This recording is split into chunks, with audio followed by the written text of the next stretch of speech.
E una piccola goccia non basta ma aiuta, definisce così Luca Zaia i 31 milioni di euro messi a disposizione dal governo per il risarcimento dei danni del tornado della Riviera del Brenta. Il conto finale parla di un disastro di 62 milioni di euro per i privati e 32 per le imprese.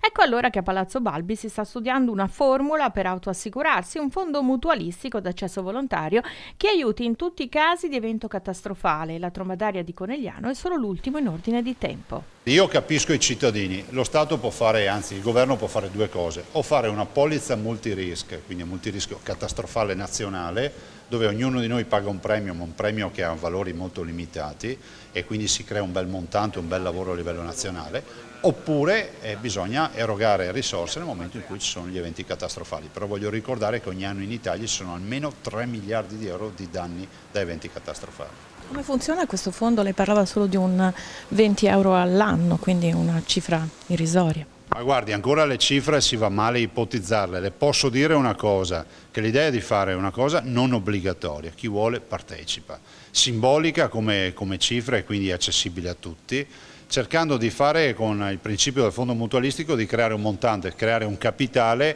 al quale accedere in caso di danni.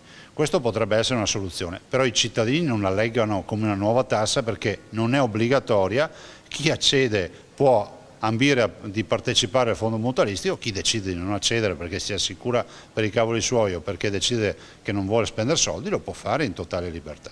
Durante l'incontro con la stampa inevitabile riferimento ai lavori per la Pedemontana verso i quali Zaia è fiducioso.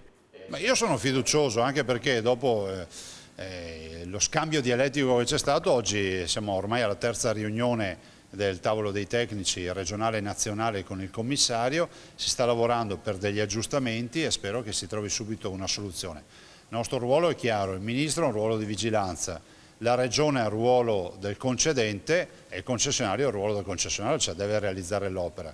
E tutto questo lo facciamo non perché difendiamo gli interessi di un privato, ma perché dobbiamo difendere i nostri singoli interessi che sono quelli del concedente e quelli ovviamente del vigilante nel caso del governo. E ci sarebbe anche la Romea commerciale, priorità assoluta, che stenta però a decollare. Infine, il commento del governatore sul nuovo corso di Veneto Banca. Questa idea delle collaborazioni con Vicenza penso sia assolutamente positiva.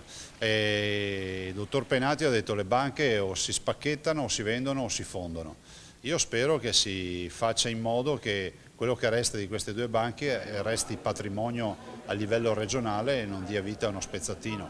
So che i lavoratori sono preoccupati delle mie dichiarazioni e do il massimo rispetto perché pensano che la fusione sia uguale ai licenziamenti. Io li inviterei a ragionare sul fatto che non c'è scritto da nessuna parte che i licenziamenti si fanno con le fusioni, ma a ragionare sul fatto che gli spezzatini, gli spacchettamenti e le vendite non danno comunque nessuna garanzia.